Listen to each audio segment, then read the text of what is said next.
Students, अभी तक हमने जो एक्टिव और पैसिव वॉइस पढ़ा उसका फिर से थोड़े एग्जाम्पल के साथ और वेराइटी के साथ हम पढ़ने वाले हैं। यहाँ पे हमने देखा स्टेप 1 क्या था, टेंस फाइंड आउट कर लो, एसवीओ फाइंड आउट कर लो और उसके बाद जो भी इक्वेशन लगे हमारा उसे हमें सॉल्व करना है। लेकिन प्रैक्टिस के लिए हमें पता है कि पहला इक्वेशन किसके लिए होगा, अगर टेंस सिंपल होगा तो। सेकंड इक्वेशन कब, जब वो कंटिन्यू होगा तब। थर्ड कब होगा, जब वो परफेक्ट टेंस होगा तब। और फोर्थ कब होगा, जब वो मॉडल ऑक्सिलरी होगा तब। यानी can, could, may, my, should, would and shall will. अब स्टूडेंट्स यहाँ पे हमें फिर से वही करना है लेकिन अलग एग्जाम्पल के साथ है, थोड़े चेंजेस है एग्जाम्पल में। Number 6, what have you brought from the fair, question वाला है लेकिन हमें एक बात पता होनी चाहिए कि 3 शब्द जब WH में आए, व्हाट से हमें क्या मिलता है, ऑब्जेक्ट मिलता है। व्हाट से हमें क्या मिलता है, ऑब्जेक्ट मिलता है। तो अगर ऑब्जेक्ट को ही फाइंड करना है, क्वेश्चन क्या है, ऑब्जेक्ट को ही फाइंड करना है अगर, तो ऑब्जेक्ट तो पहले आने वाला है।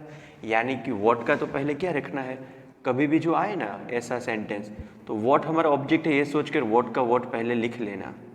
उसके बाद की जो सिंटेक्स है, have you brought from the fair, have है उसके पास V3 है, हैव है और उसके पास V3 है।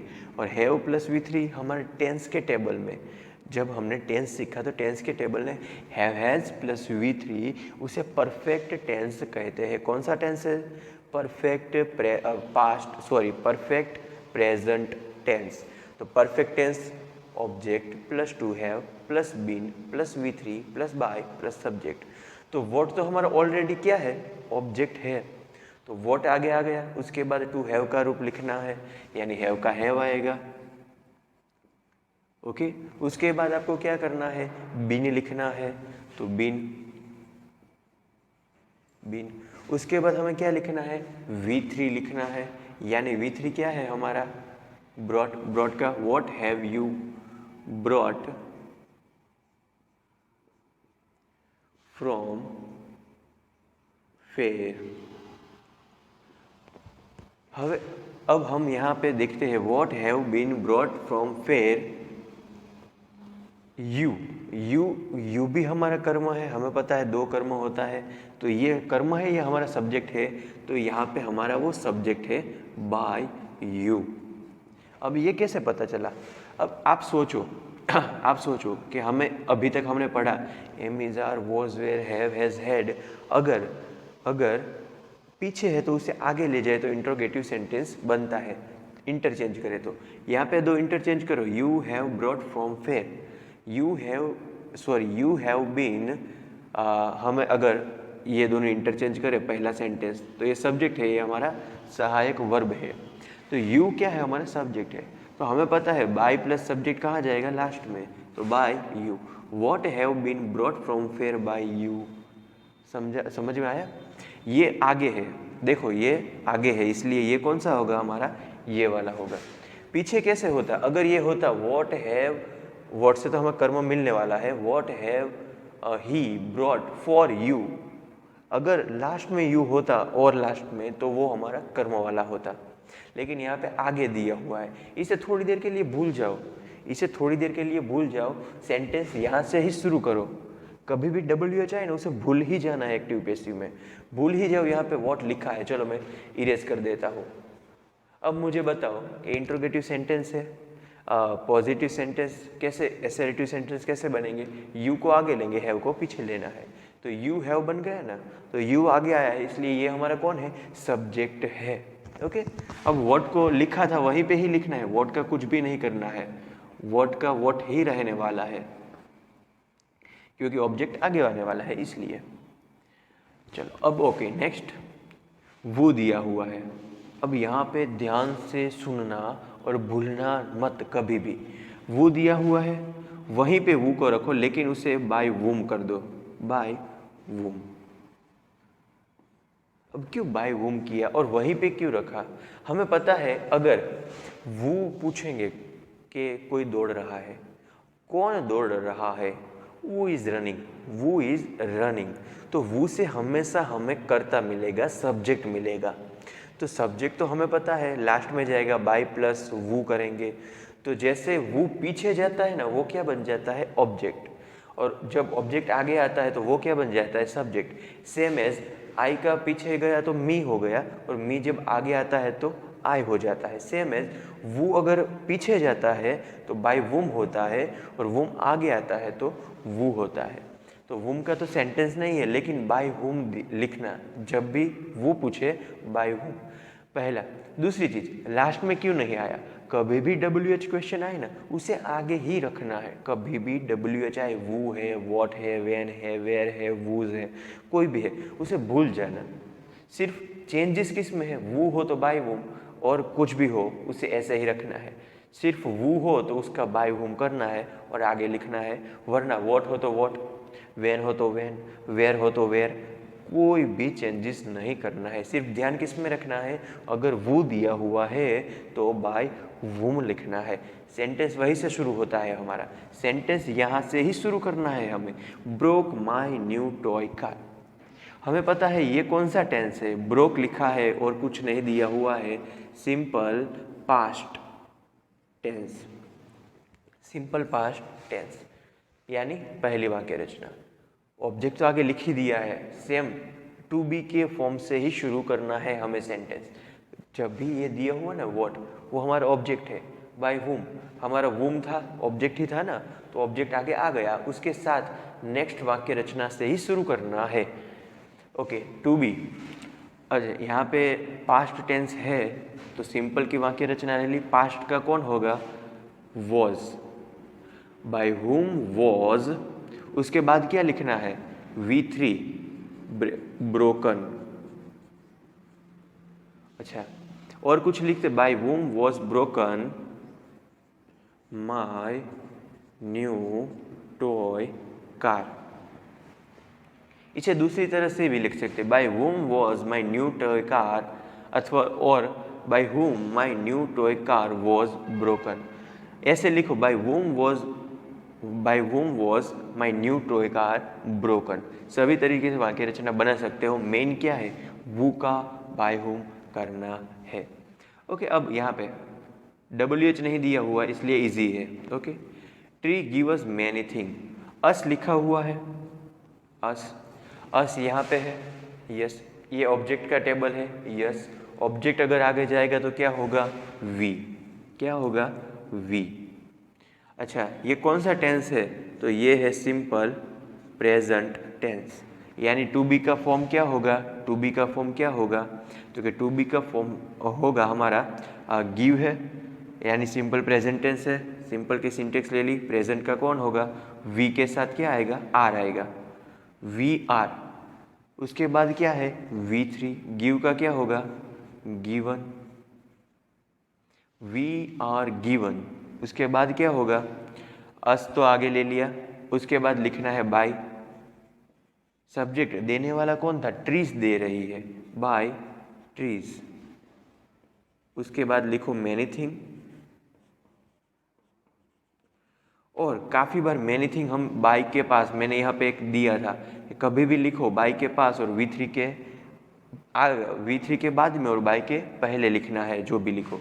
We are given many things by trees, सही वाक्य है, we are given many things by tree.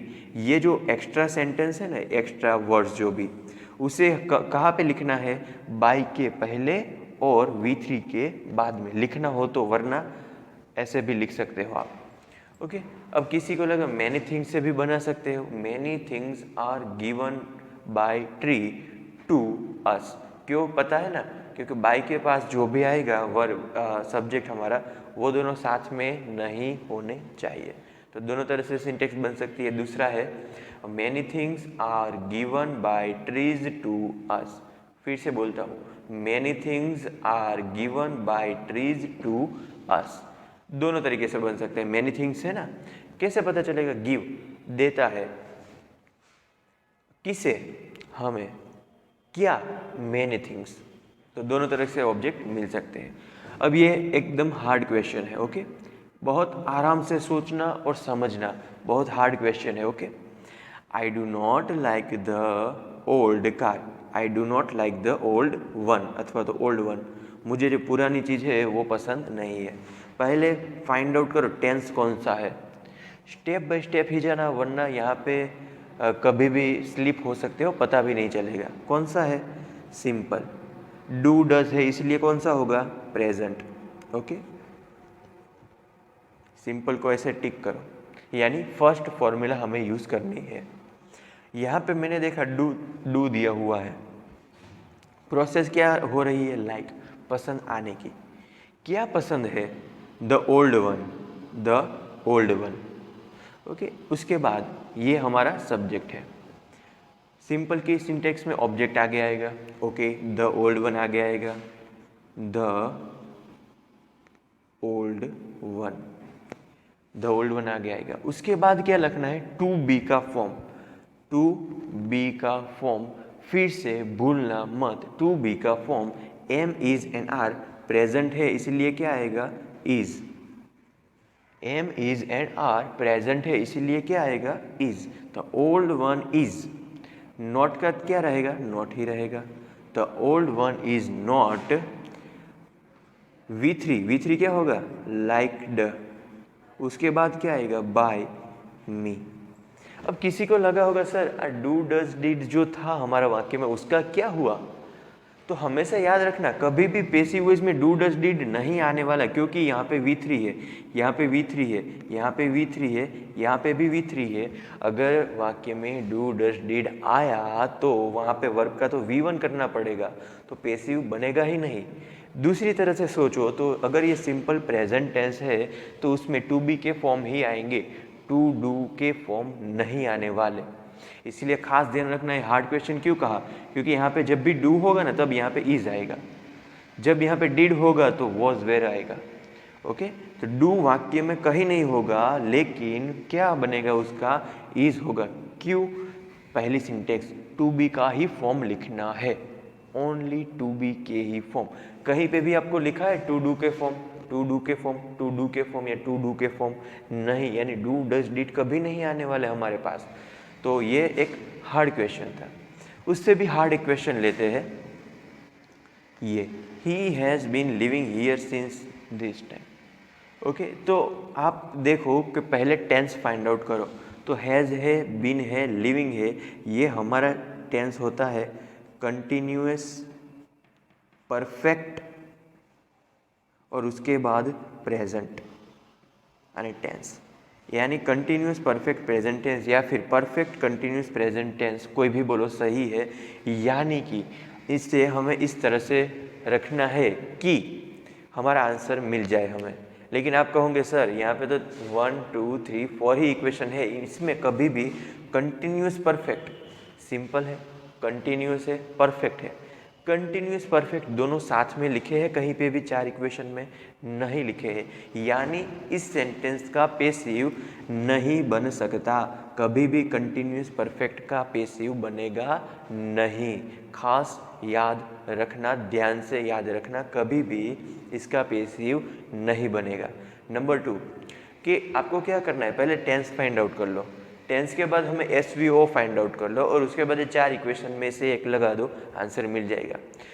Find out करने में ध्यान क्या रखना है खास, अगर WH क्वेश्चन दिए हुए है तो उसे वैसे ही रखो, वॉट है, व्हेन है, वेयर है, वूज है, कोई भी दिया हुआ हो ऐसे ही लिख दो। हमारा सिंटेक्स यहाँ से शुरू होता है, ऐसे सोचना, ये हमारा ऑब्जेक्ट है इसमें। अच्छा, यहाँ पे अगर वो दिया हुआ है तो ध्यान क्या रखना है कि वो का बाय वुम कर देना है पहले, उसके बाद जो भी सिंटेक्स हमारा है उसे फॉलो करना है। यहाँ पे बाय प्लस सब्जेक्ट हम लिखने वाले हैं, लेकिन बाय प्लस सब्जेक्ट हमें कहाँ लिखा, आगे लिख लिया।